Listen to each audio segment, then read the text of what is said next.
Shalom. Pagi hari ini saya percaya kita adalah orang-orang yang menikmati kasih Allah. Pagi hari ini, minggu lalu pelayanan Jumat Agung dan Kebangkitan, saya belum move on. Saya belum begini, Tuhan saya masih rindu menikmati kasih. Lihat salib Tuhan. Ya, lihat salib Tuhan. Bapak Ibu, kasihnya itu seperti langit. Ya, kalau kita dalam masalah, kita lihat dunia ini gelap. Tapi saya menikmati kasih Tuhan, menikmati kasih Tuhan. Satu yang saya ingin katakan, tidak ada pribadi seperti Yesus. Amin. Amin. Pagi hari ini pribadi yang sudah mati, sudah bangkit.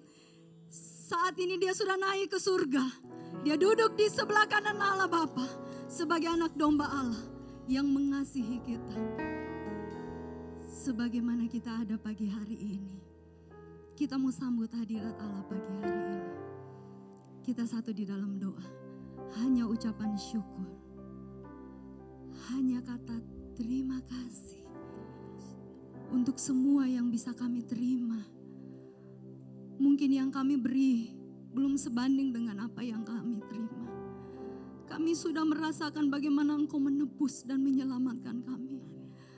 Tapi pagi ini Tuhan, kalau kami melihat kasih-Mu, izinkan di dalam hadirat Allah, izinkan di dalam rumah-Mu, kami sedikit membalas betapa besarnya kasih-Mu dalam kehidupan kami. Lebih luas dari samudra, lebih dalam dari lautan ini ya Allahku. Dan kami percaya saat ini ungkapan hati kami tidak bisa dilihat sebanding dengan alam semesta ini. Tapi kami yakin penyembahan kami malam ini, kami taruh cinta akan Engkau di dalamnya Tuhan. Kami mau menyanyikan pujian kami dengan rasa kagum akan pribadi-Mu. Kami percaya Tuhan, momen kebangkitan-Mu, momen kematian-Mu itu tidak berlalu begitu saja. Pagi hari ini, lihatlah kedalaman hati kami, lihatlah ucapan syukur kami, dan kami percaya kekasih kami sudah hadir di tengah-tengah kami pagi ini. Roh Kudus, kami undang Engkau mengalir dan mengalir pagi ini. Tidak ada kuasa jahat di tempat ini. Kami siapkan tanah hati yang terbaik untuk lebih lagi diisi. Kami mau sembah Engkau.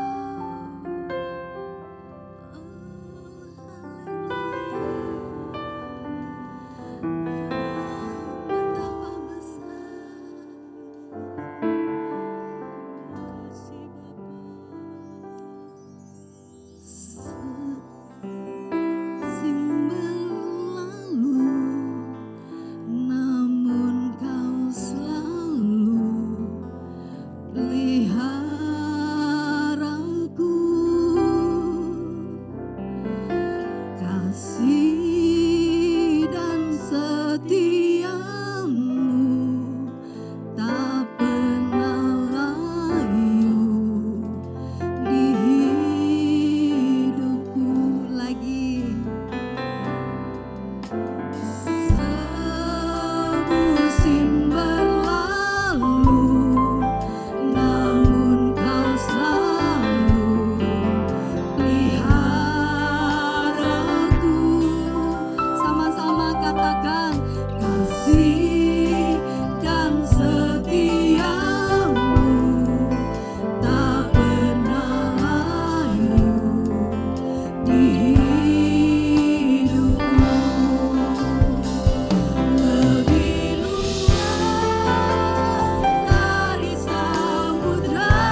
pelayanan. Hanya ini yang bisa kami lakukan. Bersyukur. Semusim berlalu, namun kau selalu peliharaku. Nyatakan dengan ucapan syukur. Dengan iman.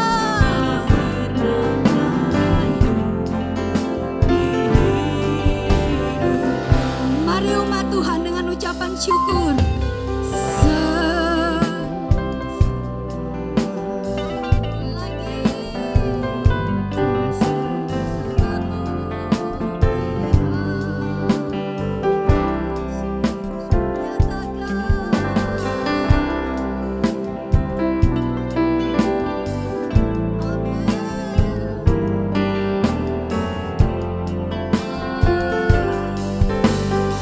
Sama-sama kita bersyukur.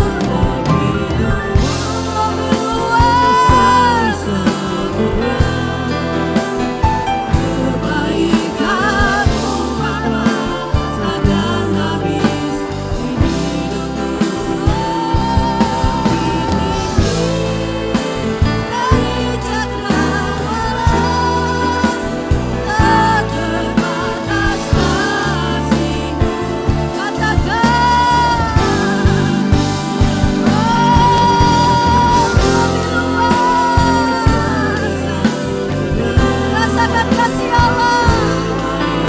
Oh, mengalir. Sembah, sembah Dia.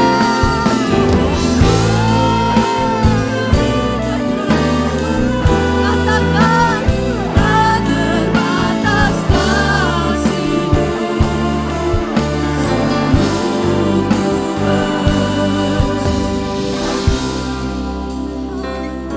Kami bersyukur. Kami bersyukur untuk cinta-Mu Tuhan. Bersyukur untuk kebaikan-Mu Bapa. Bersyukur untuk berkat-Mu. Bersyukur untuk kasih. Tidak dapat kami balas. Tidak dapat ku balas Bapa. Sama-sama kita bersyukur. Makasih Bapa. Haleluya.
baru saya. Saya merasa doa saya sia-sia.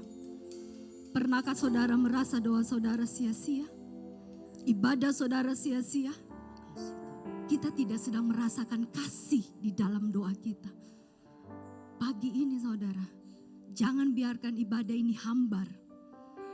Kita hanya merasakan kasih Tuhan Jumat Agung kemarin. Pagi ini ada terobosan baru di tempat ini. Berapa banyak engkau sudah menikmati kasih Tuhan? Kita mau angkat hati kita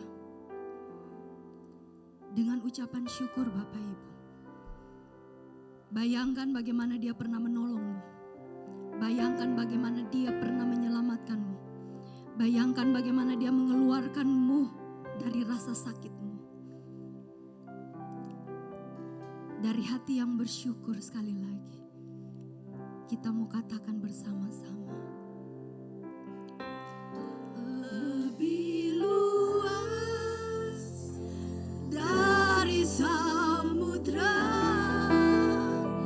kebaikan-Mu Bapa takkan habis di hidupku. Amin. Lebih tinggi dari cakrawala, tak terbatas kasih-Mu. Mari umat Tuhan, ku bersyukur lagi. Lebih luas dari samudra, kebaikan-Mu Bapa takkan habis di hidupku. Haleluya. Tinggi dari cakrawala, tak terbatas. Saya jemput kita bangkit berdiri bersama-sama. Oh, haleluya. Dari samudra, kebaikan-Mu Bapa takkan habis. Lebih tinggi dari cakrawala, tak terbatas kasih-Mu. Lebih luas, kami mau terima lebih lagi, lebih dalam mengasihi-Mu. Dari cakrawala, tak terbatas kasih-Mu. Sungguh ku bersyukur. Katakan dari hatimu, tak terbatas kasih-Mu. Sungguh ku bersyukur. Tak terbatas kasih-Mu. Benar? Sungguh ku bersyukur. Haleluya. Dengan ucapan syukur, karena Dia baik. Haleluya. Semua merasakan Allah menyayangimu. Amin. Amin. Amin. Amin. Sayang disayang. Kita adalah orang-orang yang disayang Tuhan. Dia memberikan darahnya. Dia mati bagimu. Dengan syukur katakan, haleluya. Kami bangga Tuhan. Semuanya. Sayang, sayang, disayang. Aku disayang Tuhan. Aku diangkat. Aku disayang Tuhan. Lagi. Sayang, sayang, disayang. Aku disayang Tuhan. Aku diangkat jadi anaknya. Aku disayang Tuhan.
juga Tuhan. Saya percaya kita orang-orang yang mengasihi Tuhan, amin. Berapa banyak engkau yang jatuh cinta kepada Allah kita. Sama-sama dari hati kita katakan pujian ini. Ku jatuh cinta padanya, tambah dan dalam lagi. Tambah dan dalam lagi,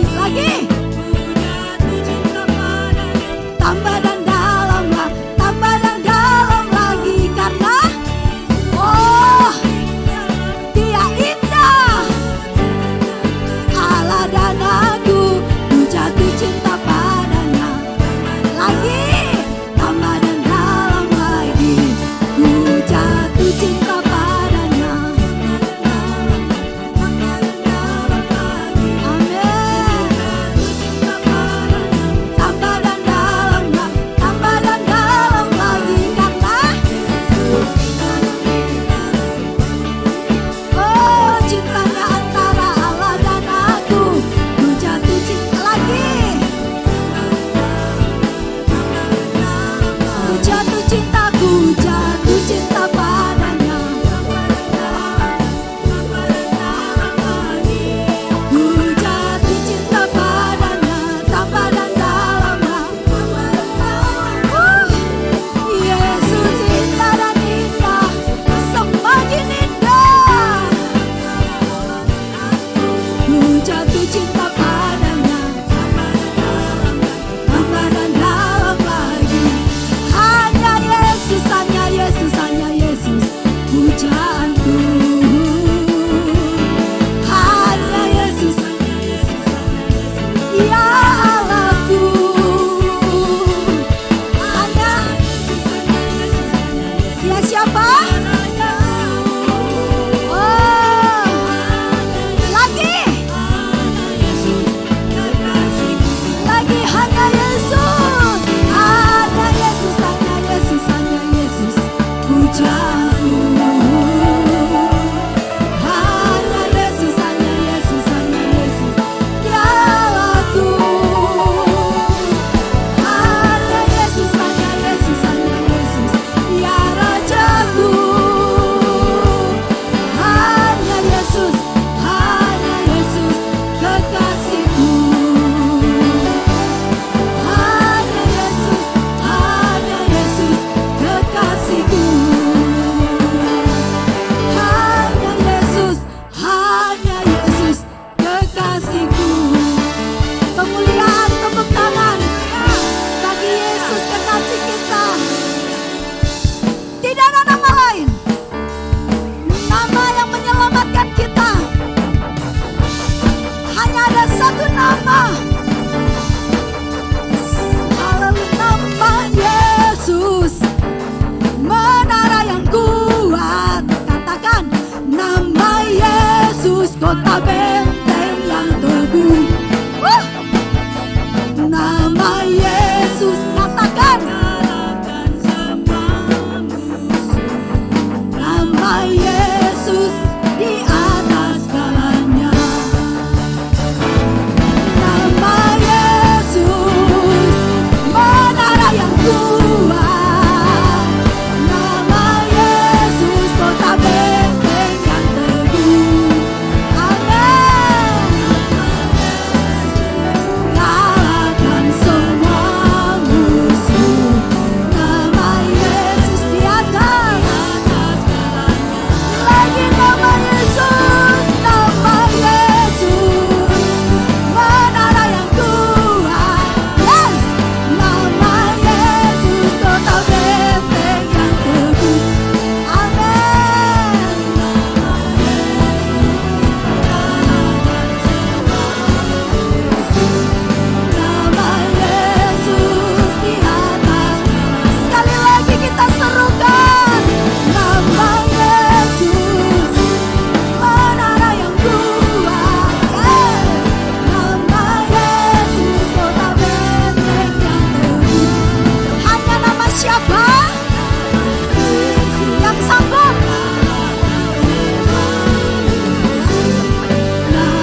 berdiri.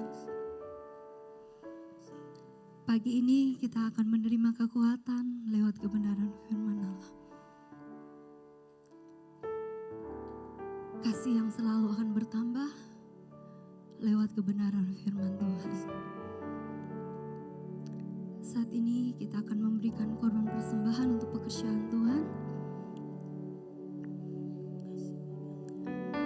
Di dalam pelayananku, di dalam ibadah ini Bapa, tidak ada lain yang kami memuliakan. Bahkan waktu kami mendengarkan firman Allah, biarlah anak domba itu yang tetap ditinggikan di tengah-tengah umat-Mu. Tidak ada yang lain Tuhan Yesus. Terima kasih Bapa. Terima kasih Tuhan Yesus. Engkau terlalu mulia Tuhan. Engkau terlalu ajaib Bapa.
Saya jemput kita semua untuk bangkit berdiri. Sebab Engkau mulia dan layak dipuji, yang duduk di tahta dan akan memerintah selamanya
Tuhan, kami sangat bersyukur karena kami berada di rumah Tuhan hari ini. Dan kami membutuhkan pencerahan daripada-Mu ya Tuhan, lewat pemberitaan firman Tuhan. Biar kami semakin berakar di dalam Kristus dan tak tergoyahkan. Memberkati semua, mencelikan mata kami ya Tuhan. Kami tahu betapa Engkau mengasihi kami. Sehingga kami masih tetap berada di rumah Tuhan hari ini. Dan biarlah lewat pemberitaan firman Tuhan ini, kami semua dikuatkan ya Tuhan. Yang sakit mendapat pemulihan, penyembuhan. Yang punya persoalan dapat pertolongan daripada Tuhan. Sebab Yesus hadir di tengah-tengah kami. Dalam nama Yesus kami berdoa. Dan semua yang mengasihi Tuhan sama-sama katakan amin. Puji Tuhan, shalom. Silahkan duduk ya. Puji Tuhan. Ya, salam sejahtera buat kita. Mungkin ada yang pertama kali hadir di tempat ini beribadah bersama kami. Bisa lambaikan tangan kalau ada. Yang baru pertama kali hadir. Gak ada ya? Ya, kita berharap setiap minggu ada ya. Ya, puji Tuhan. Nah, saudara, sebelum saya menyampaikan firman Tuhan, sedikit saya menyampaikan beberapa hal ya. Untuk meningkatkan pelayanan gereja kita ini di sini, ya kita akan mengadakan pendataan jemaat. Jadi penting sekali data supaya ditahu yang berulang tahun siapa, ditahu alamatnya di mana. Jadi kita akan mengadakan pendataan. Tapi untuk beberapa minggu ini belum, kita hanya memberitahukan jemaat supaya tahu. Dan mulai dari data ini pelayanan akan lebih baik. Kita tahu alamatnya di mana, kita tahu satu keluarga ini berapa orang, ya, berapa anak-anak untuk meningkatkan pelayanan. Dan melihat kebutuhan gereja ini sudah termasuk gereja besar dan di kota yang besar. Ya, kota yang besar, dan kita akan membuat klik itu kelompok-kelompok kecil di mana kita bisa membangun hubungan persaudaraan di situ. Klik dulu sudah pernah jalan, kalau tidak salah ya. Nah, nanti kita akan kembalikan klik itu. Jadi di klik itu kita menjalin hubungan dengan jemaat, saling mengenal, saling menguatkan di situ. Di klik itu bisa saling memperhatikan satu dengan yang lain. Nah, ini penting sekali. Jadi ada hubungan persaudaraan. Kalau di Kisah Para Rasul itu jelas. Kisah Para Rasul, kalau saudara baca atau saya bacakan ya, Kisah Rasul 2, akan singkat saya baca, ayat 45 sampai 47 begini. Dan selalu ada dari mereka yang menjual harta milik mereka lalu membagi-bagikannya kepada semua orang sesuai dengan keperluan masing-masing, dengan bertekun dan dengan sehati. Mereka berkumpul tiap-tiap hari di bait Allah pertama. Tetapi bukan hanya di bait Allah. Mereka memecahkan roti di rumah masing-masing secara bergilir. Dan makan bersama-sama dengan gembira dan dengan tulus. Jadi ini diklik di rumah-rumah. Klik itu akan diarahkan di rumah-rumah jemaat, bergilir. Nah, supaya ada persekutuan di situ.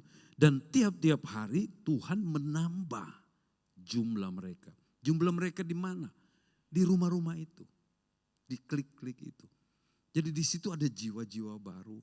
Kita punya teman, kita ajak di klik. Dan mereka bergabung di klik. Kalau mereka belum tergembala, kita bisa bawa ke dalam penggembalaan. Jadi sangat dibutuhkan klik. Ya, kalau kami di Sengkang, ya kami gereja kecil ya. Cuma jemaat enggak sampai 100 kalau orang dewasa. Tapi kliknya ada 7 saudara. 7 klik. Dan nanti akan ada, kita akan buat struktur, ada koordinator klik, kemudian ada leader klik. Leader klik ini yang bertanggung jawab kepada kelompok-kelompok kecil itu. Misalnya dia membawahi 3 keluarga saja sudah cukup saudara. Satu klik itu tidak harus banyak, 3-5 orang sudah bisa satu klik supaya perhatiannya bisa lebih.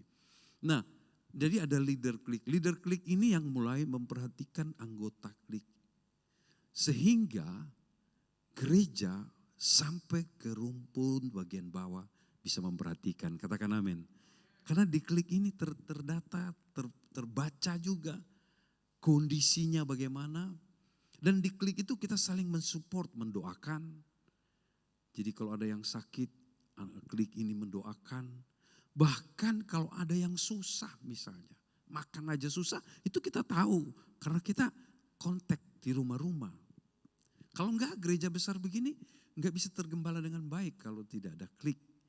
Jadi penting sekali, makanya saya himbau kepada jemaat, kalau sudah ada klik, ayo bergabung.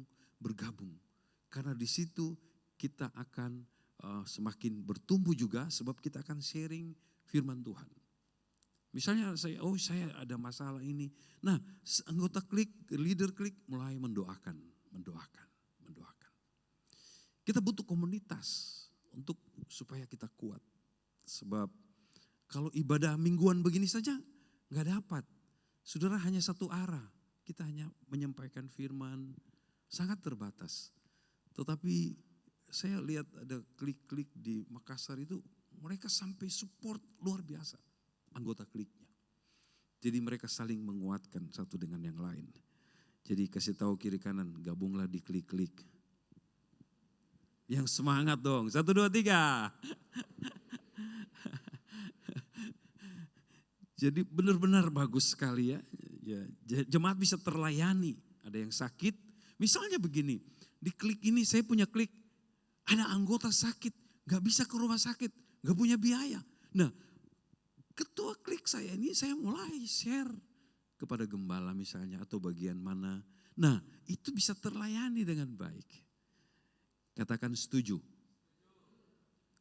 Yang keras. Jadi jemaat ini jadi satu kesatuan. Katakan amin. Nah, kita hadapi tantangan yang tidak mudah ke depan gereja Tuhan, termasuk gereja kita. Salah satu rahasia kemenangan dengan kesatuan. Bersehati, bergandengan tangan. Sehingga apapun kita bisa lewati. Seperti mereka membangun menara Babel. Mereka sanggup membangun karena di situ dicatat. Karena mereka ada kesatuan. Puji Tuhan. Jadi klik-klik ya. Tolong doakan juga ya. Supaya ada campur tangan Tuhan. Nanti kita akan sharing juga bagaimana memilih ketua klik. Itu sederhana saja ketua klik. Dia hanya pertama punya hati. Tapi saya lihat semua punya hati di sini. Katakan amin. Kalau enggak punya enggak ada di sini.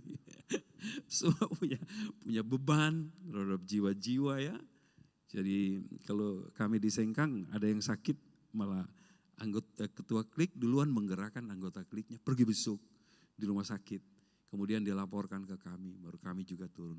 Seperti itu saudara. Sederhana tetapi punya dampak yang luar biasa dalam gereja Tuhan. Jadi doakan ya, saya berharap saudara doakan supaya ini bisa kita sosialisasi dengan baik ya. Mari saudara, kita akan mendengarkan firman Tuhan. Saya akan membahas tentang kematian kebangkitan. Saudara sudah pasti sering dengar ya. Tapi ada beberapa poin saya ingin bagikan. Dan bagaimana Tuhan mengubah kutuk jadi berkat. Sebenarnya kita hidup dalam berkat. Katakan amin. Kasih tahu kiri kanan bilang, kamu hidup dalam berkat Tuhan. Satu lagi, apapun terjadi, kamu orang yang diberkati. Kayak gak yakin saudara. Oh maaf pendeta saya ini susah terus, masalah terus. Tenang. Dalam masalah juga ada berkat, amin.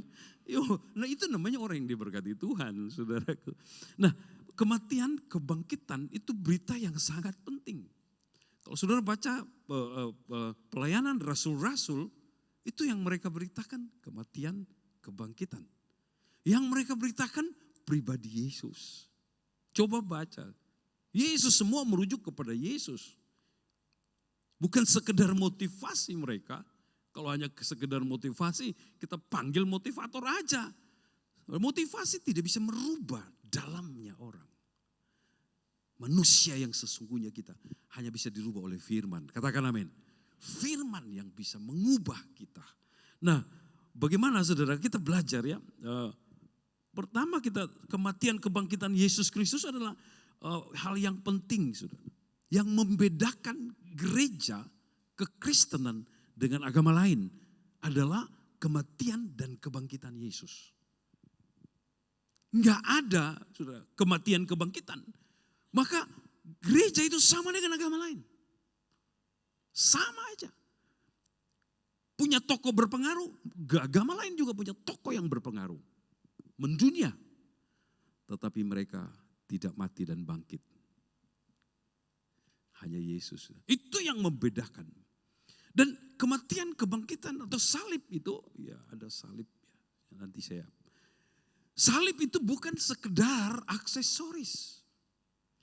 Atau kita pakai supaya mengingat kematian Yesus. Ya yes, oke, itu.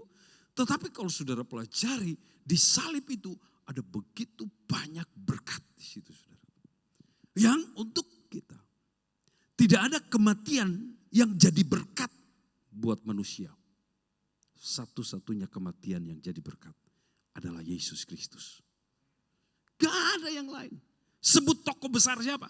Dia mati lama-lama dilupakan. Gak ada nilainya, berkatnya bagi kehidupan manusia. Tetapi kematian Yesus, wow, begitu banyak berkat. Kalau kita menjelaskan ini, ya bisa berbulan-bulan saudaraku. Tapi saya petik beberapa poin berkat di dalam kematian Yesus Kristus. Nah, makanya saudara, saya baca satu ayat ya. Saya baca lebih bagus ya. Yesus imam besar, saudara sudah tahu imam besar. Apa tugas imam besar? Salah satu tugasnya itu menjadi perantara antara Allah dan manusia.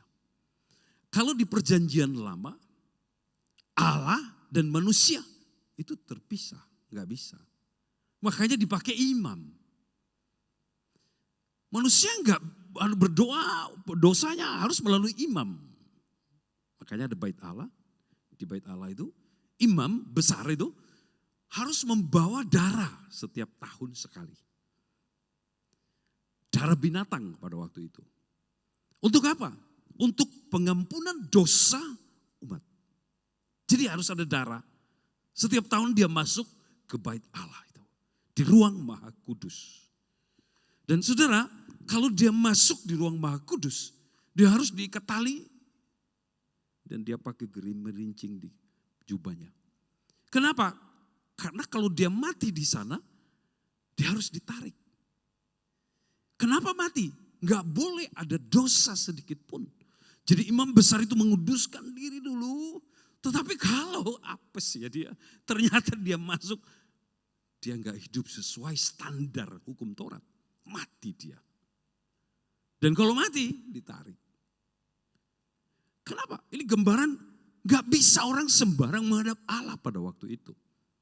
Karena ada tirai di situ antara bait Allah dengan di ruang kudus dengan ruang Maha Kudus. Nah, saya baca Ibrani 9 ayat 24 begini. Sebab Kristus bukan masuk ke dalam tempat kudus buatan tangan manusia yang hanya merupakan gambaran saja dari yang sebenarnya, tetapi ke dalam surga sendiri untuk menghadap hadirat Allah guna kepentingan kita. Dan ia bukan masuk untuk berulang-ulang mempersembahkan dirinya sendiri sebagai imam besar.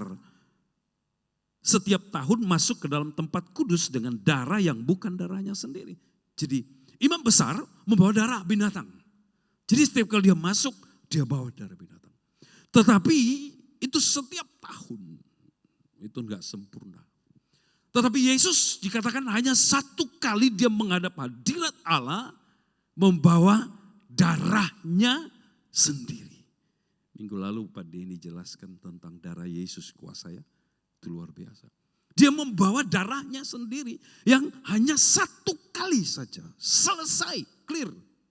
Dosa saudara, clear. Katakan amin. Satu kali dia bawa. Itu imam, tugas imam menjadi perantara.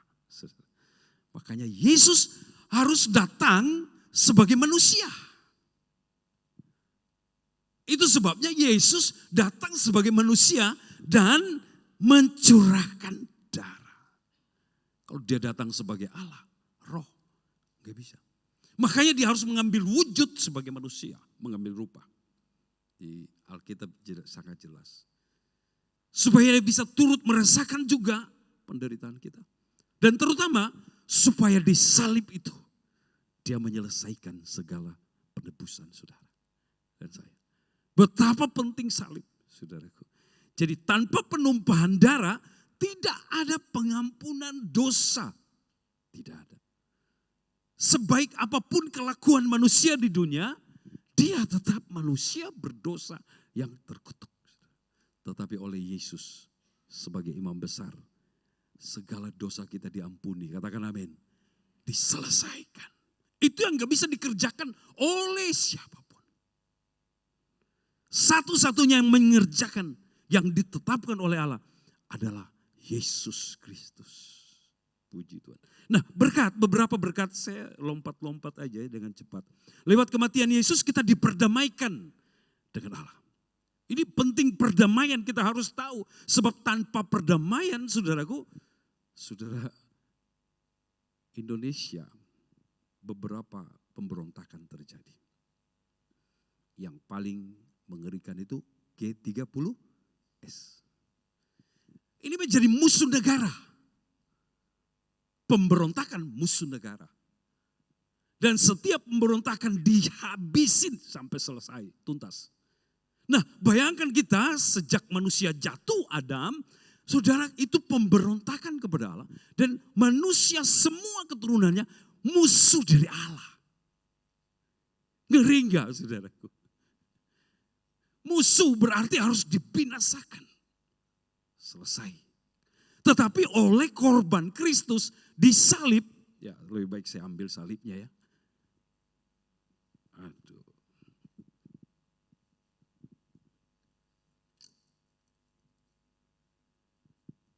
Thank you Dedi sudah buatkan saya. Ada yang satu bisa pegang? Bisa minta tolong bantuannya? Iya. Tapi sepanjang saya khotbah Anda harus menemani saya. Ayo anak muda, ya. Come on.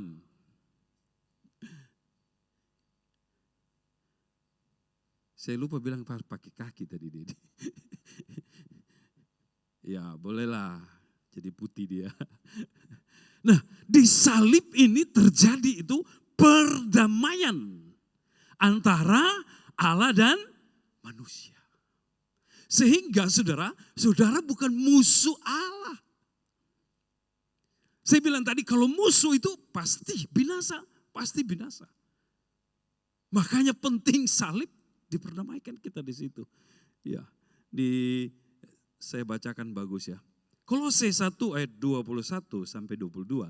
Juga kamu yang dahulu hidup jauh dari Allah dan yang memusuhinya.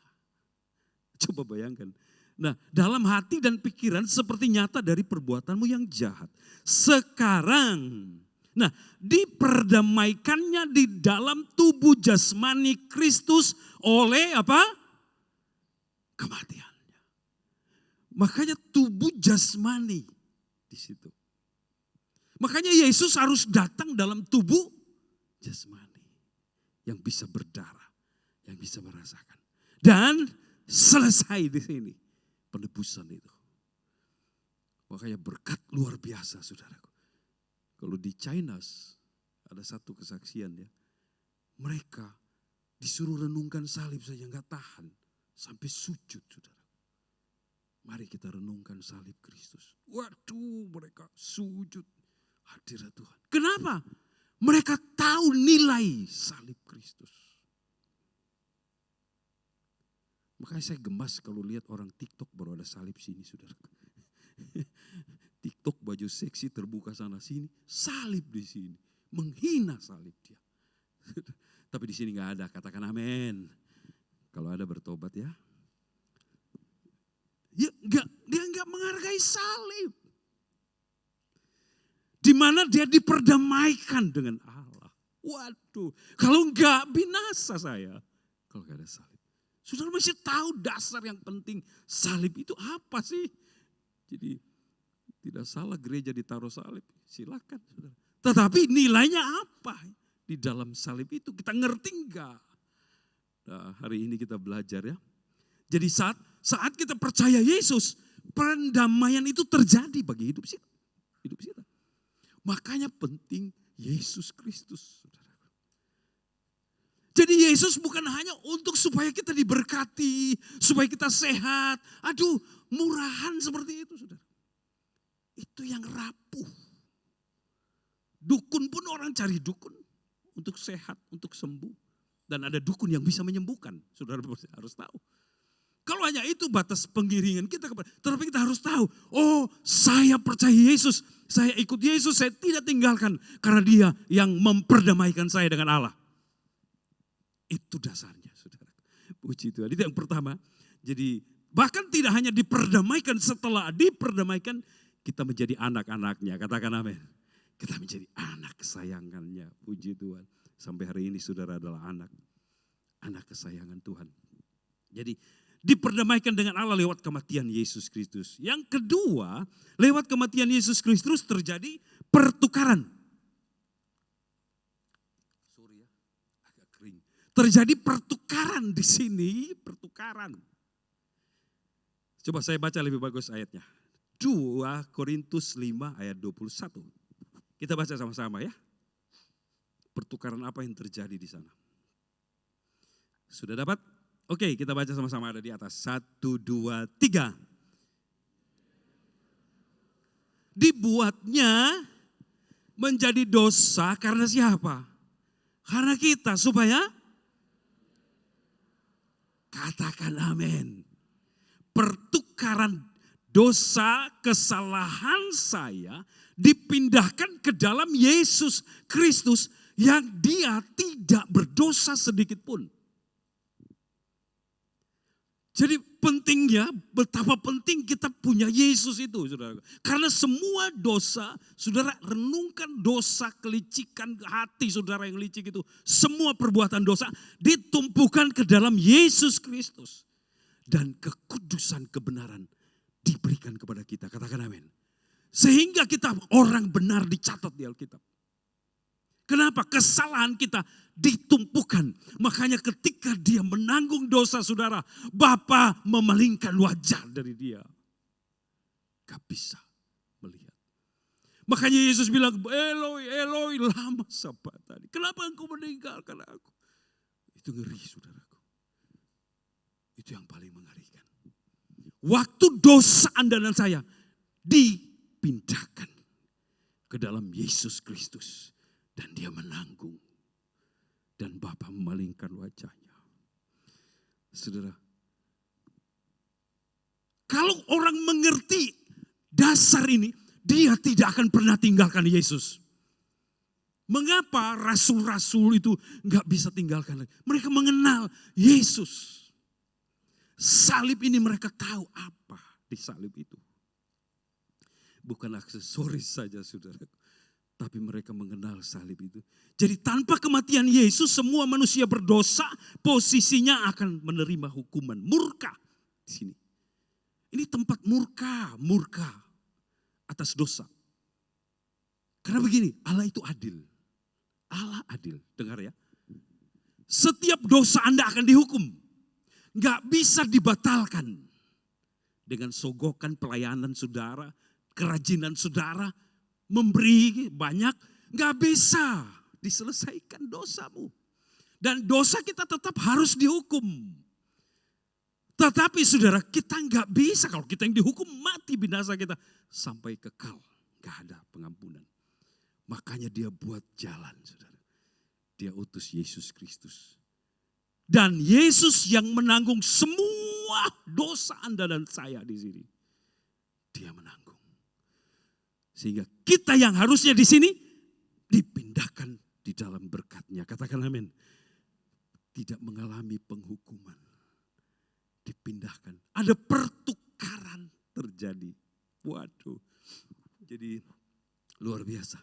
Itu sebabnya kita butuh Yesus. Katakan amin. Anda butuh Yesus dan keluarga Anda, teman saudara, kasih tahu dia. Hanya Yesus ada pengampunan dosa. Jadi nginjil itu harus punya dasar. Kebenaran. Kasih tahu dia, Yesus engkau butuh. Kematian Yesus membuka akses ke ruang Maha Kudus. Ke ruang Maha Kudus.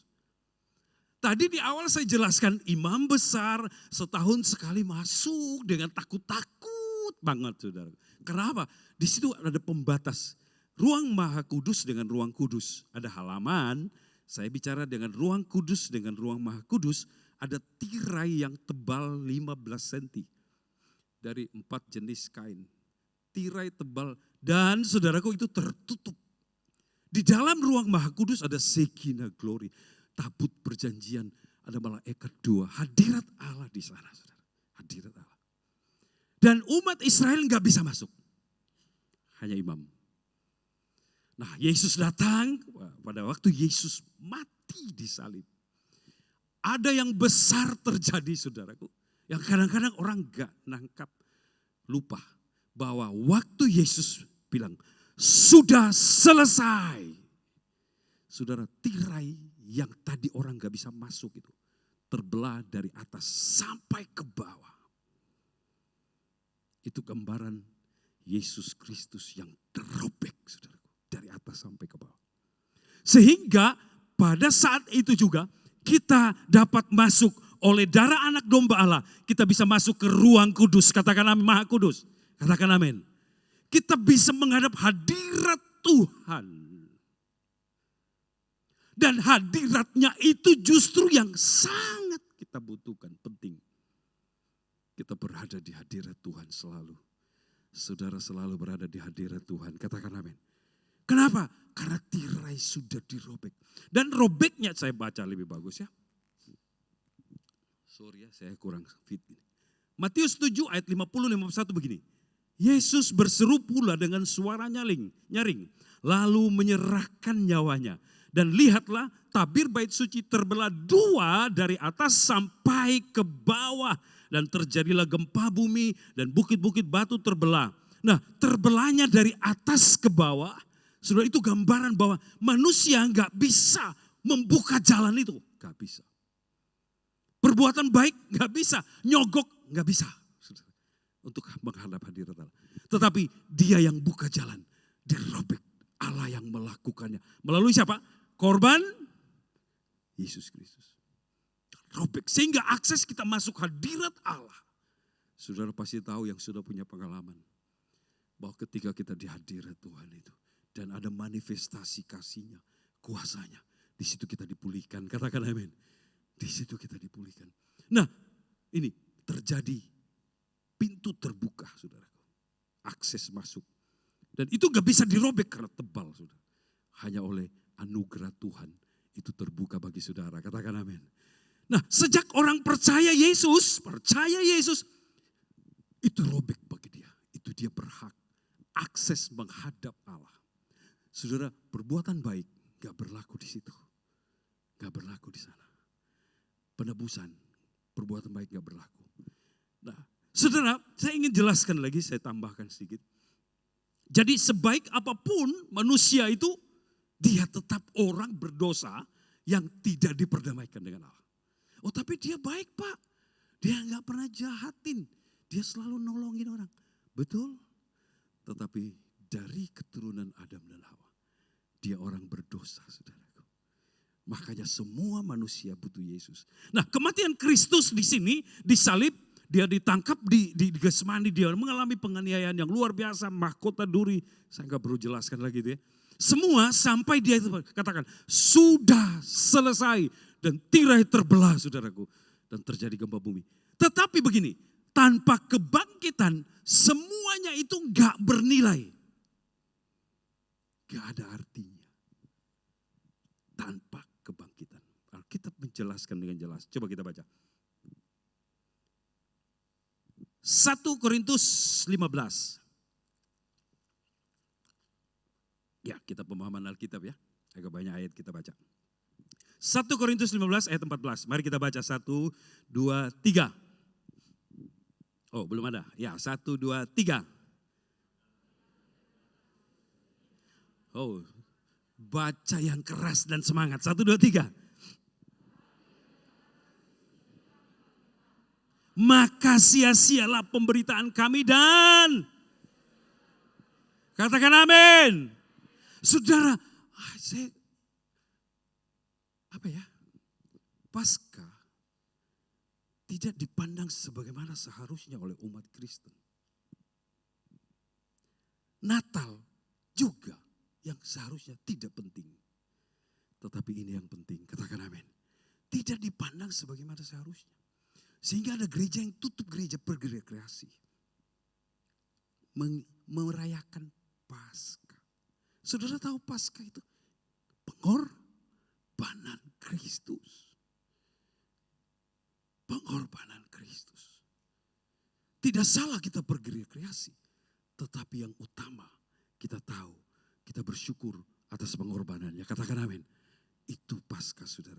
Jadi tanpa kebangkitan, waktu dia bangkit, di situ ini berarti semua termasuk kepercayaan saudara.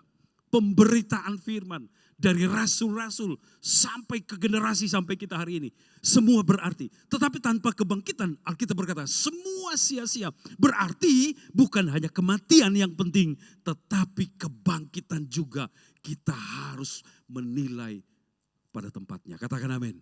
Kita harus memandang dengan benar, saudaraku, tentang salib, kematian dan kebangkitan. Nah, arti kebangkitan itu apa bagi kita? Kalau saya pelajari banyak banget. Tetapi kita lihat 1-2 poin ya. Artinya apa kalau dia bangkit? Dia bangkit ya. Ini kebangkitan ya. Tentu ada nilai, ada artinya buat kita, saudara. Pertama, saya ingin bagikan 1-2 poin ya. Kebangkitan Kristus berarti nubuat tentang kebangkitannya itu digenapi. Katakan amin. Itu pertama. Berarti semua nubuat dari kisah perjanjian lama, saudara bisa baca nanti. Dan kemudian bahkan Yesus sendiri menyatakan, aku akan bangkit kepada murid-murid. Berarti waktu dia benar-benar bangkit itu berarti memang sungguh-sungguh digenapi. Katakan amin. Alkitab tidak pernah salah. Dia ya dan amin. Alkitab adalah firman Allah. Alkitab bukan berisikan firman Allah. Tetapi Alkitab itu adalah firman Allah. Clear 100%. Dasar iman kita. Dan kita harus percaya. Tapi ada yang jelek-jelek di sana. Tetap itu Tuhan mau. Katakan amin. Tetap itu.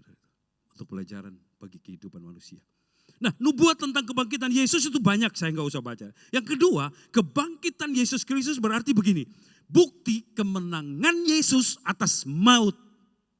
Dia menang atas maut, saudara. Maut gak bisa menahan dia, gak bisa. Karena dia lebih berkuasa dari maut. Katakan amin. Kalau maut saja dia sudah kalahkan. Yang tidak pernah orang kalahkan maut. Saya mau katakan, apalagi masalahmu, katakan amin. Apalagi pergumulanmu. Makanya berserah sepenuhnya. Percaya sepenuhnya kepada dia. Saudara, kalau semua maut bisa dia kalahkan. Apalagi hanya persoalan pergumulan kita. Dia sanggup melakukannya, saudaraku. Dia sudah kalahkan maut. Sehingga dalam 1 Korintus dikatakan begini, hei maut, di mana kesengatmu? Jadi dia kalahkan maut, saudara. Itu kebangkitan. Kebangkitan Yesus Kristus berarti begini, menegaskan bahwa, ini yang saya akan jelaskan agak panjang. Bahwa begini, kebangkitan orang mati benar-benar terjadi. Dan kita akan mengalaminya. Katakan amin. Sebab apa? Yesus bangkit. Berarti yang diajarkan juga oleh Yesus, oleh Alkitab, akan terjadi. Sudah ada yang sulung terjadi. Yesus Kristus. Coba kita baca. Ini menegaskan kehidupan orang setelah mati akan bangkit, saudaraku. Sebab banyak orang gak percaya, saudara. Sehingga dia bilang, ya habis mati, habis perkara. Ada pandangan seperti itu. Jadi dia hidup sembarang. Kan dia bilang habis mati, habis perkara. Coba kita baca. 1 Korintus 15 ayat 13. Saya baca dengan cepat. Saudara bisa ikuti saja ya. Demikian firman Tuhan, kalau tidak ada kebangkitan orang mati, maka Kristus juga tidak dibangkitkan. Jadi berita-berita tentang kebangkitan yang sudah disampaikan, kalau Yesus tidak bangkit, berarti nggak ada kebangkitan nanti. Tetapi karena Yesus bangkit, berarti kebangkitan itu benar-benar sesuatu yang pasti terjadi. Katakan amin. Kebangkitan itu harus pasti terjadi, saudaraku. Tetapi andai kata Kristus tidak dibangkitkan, maka sia-sialah pemberitaan kami dan sia-sialah juga kepercayaan kamu. Ayat 15 kita baca bersama. 1, 2, 3. Lebih daripada itu kami nyatakan ternyata berdusta terhadap Allah karena tentang Dia kami katakan bahwa Ia telah membangkitkan Kristus padahal Ia tidak membangkitkannya. Kalau terus bahwa orang mati tidak dibangkitkan, ayat 16. Maka Kristus juga tidak dibangkitkan. Jelas ya? Gak perlu dijelaskan. Bahwa lewat kebangkitan Yesus, kita tahu sekarang bahwa memang pasti ada kebangkitan. Makanya begini, apa nilainya buat kita? Saudara mesti ingat, hidup kita ini akan dipertanggungjawabkan waktu kita dibangkitkan. Katakan amin. Akan menghadap tahta. Seperti lagu tadi, menghadap tahta. Untuk diadili, saudara. Tetapi syukur, begini, berita baiknya begini. Kalau saudara dengar tahta putih, banyak orang ketakutan. Karena akan menghadap Tuhan. Tapi saya mau beritahu berita sukacitanya. Orang yang percaya Yesus sudah selesai. Amin. Dosanya sudah selesai. Kutuk sudah ditanggung. Jadi waktu tahta putih, kita bukan dihakimi untuk menerima penghukuman. Tetapi untuk menerima berkat pahala. Katakan amin. Karena kita sudah ditebus. Dan orang bilang mati habis perkara berarti enggak benar itu. Sebab kita akan dibangkitkan, saudaraku. Kasih tahu kiri kanan, ada kebangkitan orang mati. Kalau begitu kita doakan orang mati supaya bangkit ya. Saya pernah satu waktu, saudaraku, anak kecil cebur di laut. Aduh kasihan, kecil. Tapi mereka bukan orang Kristen. Ada satu jemaat ajak saya, Pak Pendeta. Karena dia mungkin kasihan ya. Kita pergi doakan. Saya bilang ayo. Siapa mau didoakan? Anak kecil mati. Dalam hati saya tidak pergi, malu juga saya. Saya pergi, ternyata sudah mati. Banyak orang di situ, saudara. Dia terbaring di situ. Udah gak bernyawa. Saya doakan dalam nama Yesus. Tapi saya tidak teriak-teriak. Bisik-bisik saja. Selesai doa, saudara tahu. Luar biasa. Dia gak bangkit. Dia gak hidup. Ada orang juga setengah gila. Dia paksa orang bangkit. Dia kasih berdiri. Saudara pernah dengar ceritanya kan? Dia tepuk-tepuk supaya bangkit. Itu setengah gila namanya, saudara. Kalau Tuhan berkehendak, dia akan bangkit. Katakan amin. Sebab begini, saudara harus tahu. Tuhan yang berdaulat, bukan Anda. Anda tidak bisa suka-suka Anda. Jangan lupa. Oh saya enggak. Kalau dia mati-mati. Dan kalau dia mati gak usah salahkan siapa-siapa. Karena Tuhan berdaulat. Katakan amin. Tapi kalau dia mau sembuh, biar dari mana orang mau jahatin dia, dia sembuh. Karena dia berdaulat. Katakan amin. Kalau Tuhan yang membuat sembuh, siapa yang mau bikin sakit lagi dia? Gak bisa, saudara. Jangan lupa ada kedaulatan Tuhan. Bukan di tangan kita itu, saudara. Kita hanya bisa berdoa. Katakan amin. Tuhan yang menentukan. Nah, saudara, kebangkitan Yesus itu nyata. Dan kalau saudara baca, sebab ada orang ragu bahwa kubur kosong. Katakan amin. Satu buktinya kubur kosong. 4 Injil menjelaskan seluruhnya. Kubur kosong, kubur kosong. Saudara, ada bukti-bukti yang nyata dan selama 40 hari dari kebangkitan Yesus menampakkan diri. Dia menampakkan diri. Saudara bayangkan 40 hari. Kalau hanya beberapa saat Yesus menampakkan diri, bisa direkayasa. Bisa hanya karangan. Tetapi 40 hari dan lebih dari itu, dia mengajar. Dengan tubuh kebangkitannya. Coba saya baca lebih bagus ya. Nah, kepada mereka Kisah Rasul 1 ayat 3 begini. Kepada mereka yang menunjukkan dirinya setelah penderitaannya selesai dan dengan banyak tanda ia membuktikan bahwa ia hidup. Sebab selama 40 hari ia berulang-ulang menampakkan diri dan berbicara kepada mereka tentang apa? Kerajaan Allah. Itu sebabnya Petrus yang tadi goyah, muda, menyangkal, dia enggak pernah lagi menyangkal, saudara. Mau dihabisin seluruh kekayaannya karena ikut Yesus. Dia nggak bisa tinggalkan Yesus. Dihabisin nyawanya pun. Bahkan dia bilang, salibkan aku kepala di bawah. Karena aku tidak layak disalib seperti Yesus. Dia tahu Yesus. Dia kenal. Dia tahu salib itu, saudaraku. Dia bilang gak layak. Jadi Petrus mati kepala di bawah. Kaki di atas. Karena dia nggak layak. Dia tahu betapa nilai kudus di sini. Disalib. Dia nggak layak, saudara. Mari hargai salib. Bukan kayunya, bukan. Jadi jangan sampai pulang saudara beli kalung salib semua. Cium-cium, enggak. Tapi nilai di dalam, katakan amin. Esensinya, isinya. Salib apa? Artinya, berkatnya di salib. Jadi banyak bukti saudara, kalau saya beberkan ya nggak habis, nggak pulang-pulang saya. Ya, Yesus menyatakan diri kepada banyak orang di gunung, di mana lagi, kepada murid-murid dan kepada 500 orang satu kaligus. Di sini berapa ratus?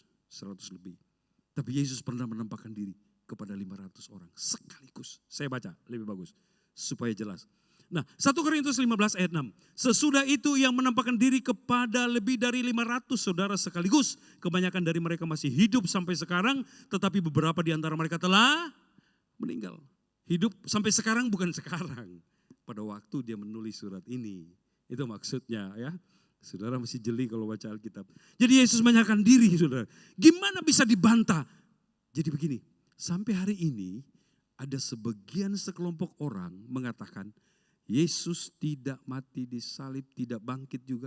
Sebab Yesus ditukar oleh murid-murid. Kan gak masuk akal. Saudara, gimana mereka sendiri yang menangkap Yesus? Real.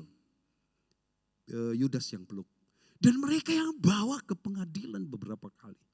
Dan mereka awasi dan banyak orang. Gimana bisa ditukar? Kan gak masuk akal. Itu kenyataan bahwa Yesus benar-benar mati dan bangkit. Dan saudaraku, perubahan besar terjadi dalam kehidupan murid-murid. Termasuk Petrus yang saya cerita tadi. Kapan mereka berubah? Setelah Yesus bangkit. Pada waktu Yesus mati, mereka goyah. Tetapi pada waktu Yesus bangkit, mereka jadi kokoh iman mereka. Katakan amin. Wow, mereka tak tergoyahkan. Seandainya Yesus tidak bangkit. Begini saudara, kalau Yesus tidak bangkit, Petrus, Yohanes, murid-murid yang lain bubar. Kekristenan gak ada hari ini. Dan Yesus akan dikenal sebagai tokoh pembohong. Karena dia bilang mau bangkit tapi nggak bangkit-bangkit. Tetapi dia sungguh-sungguh bangkit. Katakan amin. Sehingga berita itu gak bisa dibantah sampai hari ini. Sampai saudara percaya. Kebangkitan Kristus adalah kebangkitan tubuh saudaraku. Tubuh. Makanya dia bilang, Petrus, Thomas ya, Thomas, nih, lihat kebangkitan tubuh, real. Dan kita akan alami, hanya dia tetap cacat tubuh Kristus. Kalau saudara mati, dibangkitkan, gak ada cacatnya. Yang cacat jadi sempurna, tetapi Yesus tetap cacat. Ada lubang paku dan lubang tombak di lambung di kaki. Sampai hari ini tetap cacat, saudara. Karena menebus kita, katakan amin. Terakhir saya langsung lompat ya. Saudara, Yesus mengubah kutuk menjadi berkat di sini. Kutuk. Dia menanggungnya sehingga di salib ini kita menerima berkat. Di dalam Yesus kita orang yang diberkati, katakan amin. Saya kasih gambaran terakhir. Ya, ini yang terakhir ya. Begini, siapa bisa bantu saya? Salah satu diaken kayaknya, saya mau salah satu diaken gitu. Wah, tepuk tangan dulu.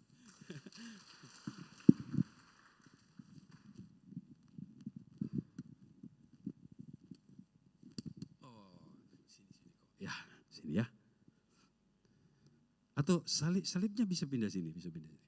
Supaya lebih dekat jemaat, menghadap ke sana. Ya. Ini saya kasih gambaran orang yang hidup di dalam berkat Tuhan. Karena apa? Karena salib. Jadi karena salib dia hidup di dalam berkat. Ya. Bisa baca? Dia hidup di dalam berkat. Karena apa? Karena salib.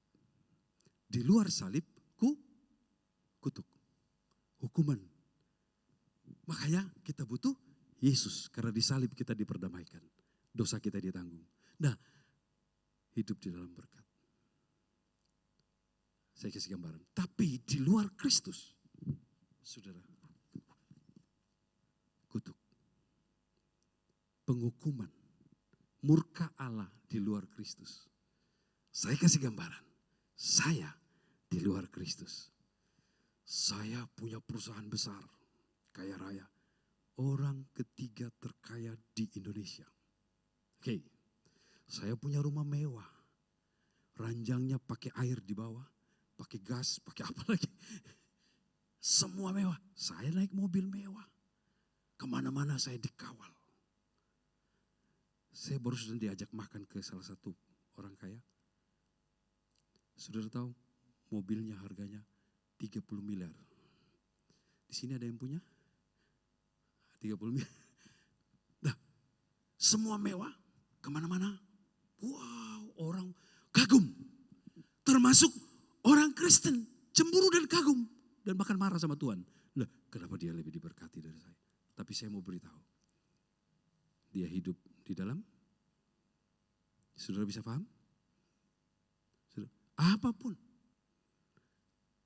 Dia hidup di bawah kutuk. Makanya saudara butuh Yesus. Supaya hidup di dalam berkatnya. Sebaliknya, orang yang sudah terima Yesus. Loh, dia hidup susah miskin. Kok punya motor saja kak? Kemana-mana motor, kasihan dah lo. Tetapi saya mau beritahu, dia hidup di dalam berkat Allah. Katakan amin. Dia hidup di dalam berkat. Tapi dia sakit-sakitan. Anaknya mati, apa semua, cacat apa semua. Saya mau beritahu, dia hidup dalam berkat ilahi. Kenapa? Karena sudah ditanggung semua kutuk dosanya. Katakan amin. Dia. Bagaimana kalau dia berbuat salah? Apa ada hukuman? Tidak ada hukuman. Saya mau beritahu dengan hati-hati. Yang ada berkat. Begini saudaraku. Ini penting ya. Semua coba perhatikan. Ini penting. Dia tetap di dalam berkat Tuhan. Katakan amin. Bukan penghukuman. Andai dia berbuat salah, kemudian dia mengalami sesuatu, itu tetap berkat bagi dia. Katakan amin. Saudara harus clear ya. Ayub. Mengerikan. Apakah dia berdosa? Saya mau tanya. Enggak. Tapi dia alami itu. Seandainya Rasul Paulus, dia sakit juga. Tapi bukan karena dosa. Tetapi sakitnya itu jadi berkat buat dia. Katakan amin. Andai kita orang-orang yang sudah di dalam Kristus, dia melakukan kesalahan. Mungkin tetap Tuhan disiplin dia. Dia mengalami kesulitan, kebangkrutan. Tetapi saya mau berkata, itu berkat bagi dia. Katakan amin. Sebab lewat kebangkrutan dia sadar, dia kembali. Katakan amin. Bukankah itu berkat? Ayat Alkitab jelas menjelaskan bahwa semua yang kita alami, yang terjadi dalam hidup, mendatangkan apa? Kebaikan. Artinya apa? Berkat. Saudara bisa nangkap? Dia tetap orang yang diberkati Tuhan. Buruk dialami tapi itu berkat. Tidak selamanya berkat itu dikemas dengan indah saudara. Tetapi kadang yang buruk itu justru itu jadi berkat buat kita. Katakan amin. Saya pernah cerita mungkin dari satu pemain musik. Dia sakit sampai parah banget saudara. Di situ Tuhan pulihkan dia dan dia menyadari melayani itu bukan karena hobi. Melayani itu bukan karena ingin diberkati. Karena dua itu awal dia melayani karena hobi. Jadi dia melayani masih narkoba, masih apa. Dia melayani. Saudara. Tetapi kedua, dia mulai sadar. Bertahap dia sadar. Oh, saya melayani supaya hidup saya diberkati. Saya bisa jadi sukses dan lain-lain. Tetapi Tuhan mau kesadaran yang terakhir. Dan dia benar-benar sadar, saudara. Saya melayani karena saya mengasihi Tuhan. Katakan amin. Tapi sakit. Sakit itu berkat bagi orang percaya. Katakan amin. Berkat, saudara. Dan saudara jangan lupa, ujungnya saya mau jelaskan ujungnya. Ya.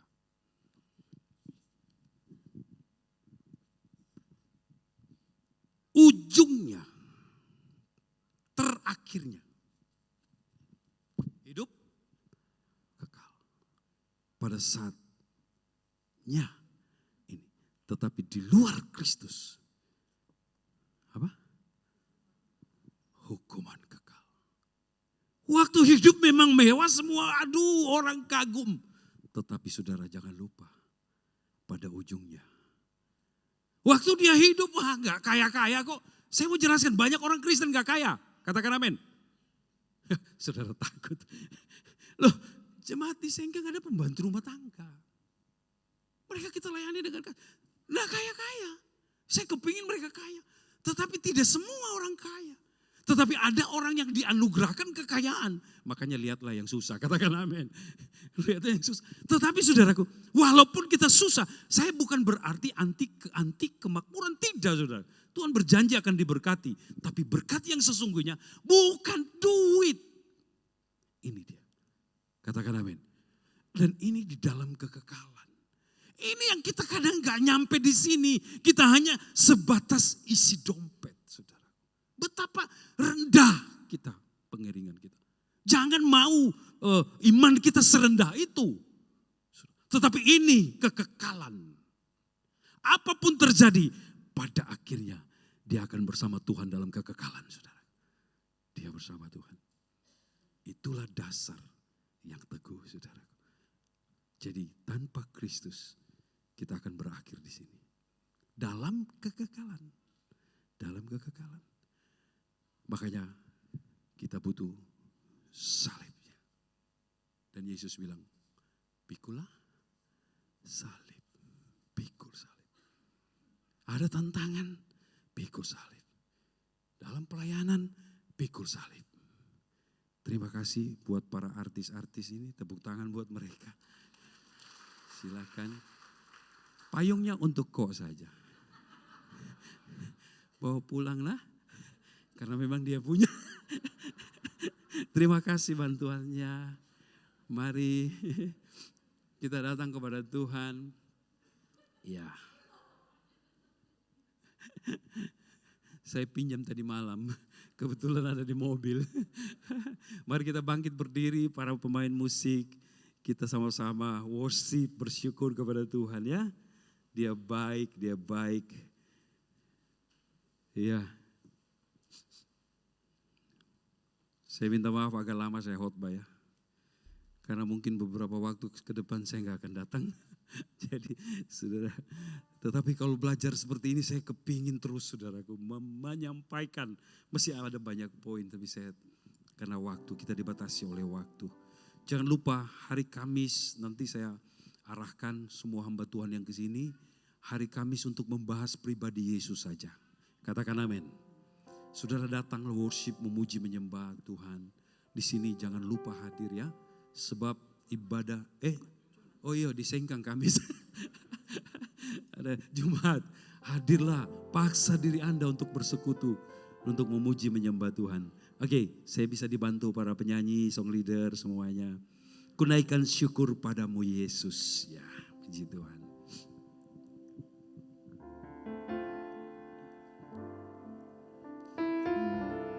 Mari angkat tangan saudara. Bersyukur buat salib Kristus. Pengorbanannya. Yang sudah selesai. Ku naikkan syukur. Tunggu dulu. Kali ini saudara nyanyi jangan peduli orang lain. Tetapi ungkapan dari dalam hati. Amin. Para musisi saya mau. Jangan engkau hanya main. Karena engkau bisa main. Tetapi itu dari hati, petikan permainan musikmu. Ku naikkan syukur. Oke? Kita sepakat hanya untuk Yesus. Amin. Syukur kita hanya untuk Dia.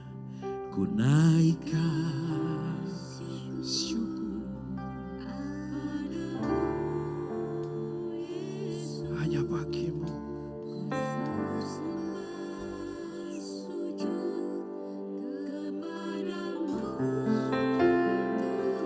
Temu di hadapan tahta kemuliaan.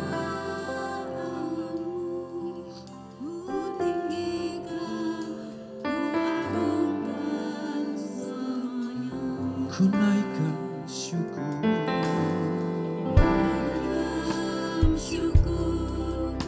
hanya padamu Yesus.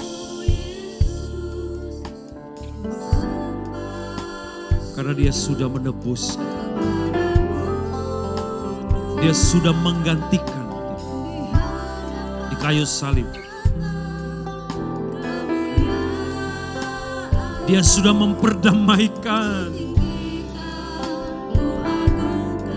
Dia sudah mengubah kutuk hukuman menjadi berkat.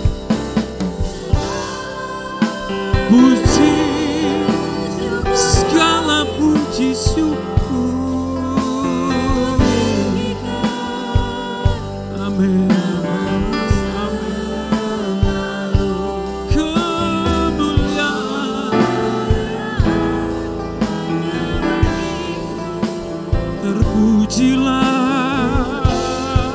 terpujilah dengan segenap hati, segala puji syukur.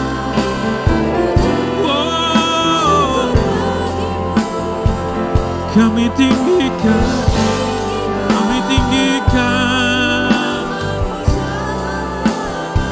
kemuliaan. Amin. Terpujilah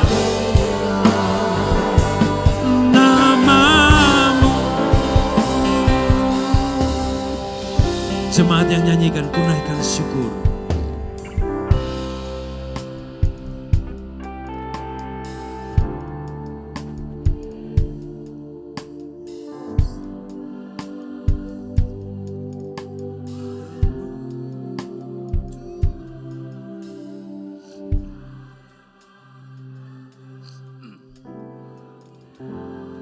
Naikkan syukur dengan segenap hatimu.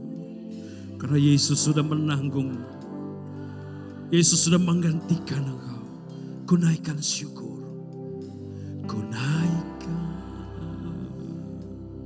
Kalau tidak ada Kristus, kita semua di bawah hukuman.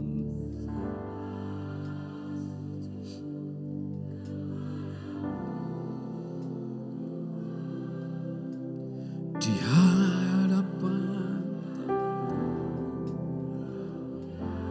Yesus, datang kepada Yesus. Kalau engkau sudah jauh, engkau ada dalam dosa, datang, akui. Guna segala puji syukur, segala puji.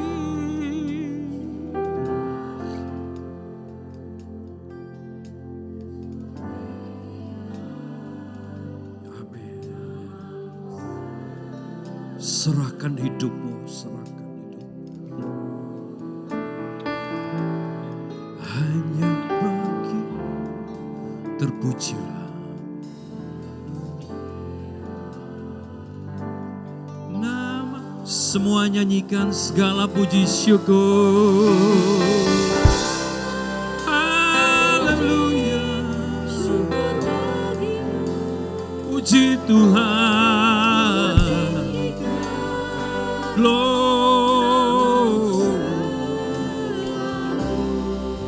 Kemuliaan hanya bagi-Mu. Terpujilah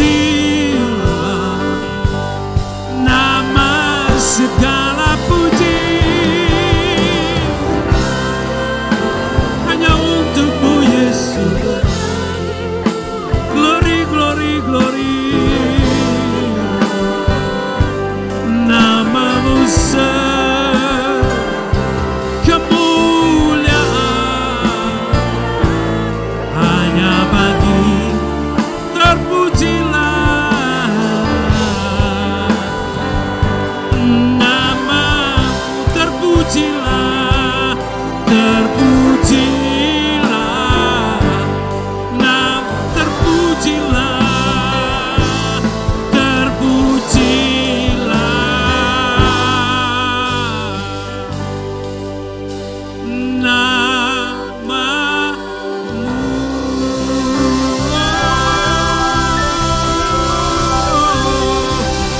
Coba berikan sorak-sorak, berikan syukur kepada Dia. Haleluya, haleluya. Puji Tuhan.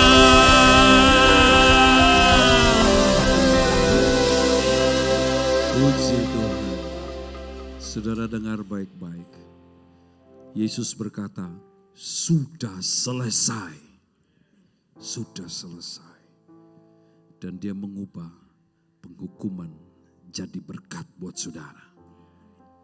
Hiduplah sesuai dengan kehendak-Nya. Hiduplah dalam ketaatan. Sebab Dia sudah menyelesaikan semuanya. Dan layanilah Tuhan dengan segenap hatimu. Bapak, aku berdoa setiap pemahaman yang keliru, yang mengintimidasi, hari ini aku patahkan dalam nama Yesus. Terlepas, terjadi kemerdekaan di tempat ini. Dalam nama Yesus. Kami hanya mau memandang salib-Mu ya Tuhan. Biar menjadi perenungan kami akan salib-Mu. Tidak ada lagi ketakutan Tuhan, intimidasi. Tetapi di dalam Kristus ada kemerdekaan. Melayani dengan merdeka. Mengiring Tuhan dengan merdeka. Dan justru karena kami mengerti korban Kristus. Kami hidup benar sesuai kehendak-Nya. Ini doa kami ya Tuhan. Di dalam nama Tuhan Yesus. Hamba berdoa. Dan apa yang sudah dilepaskan ini. Kuasa firman ini bekerja di dalam setiap kami. Haleluya. Semua yang percaya sama-sama katakan amin. Saya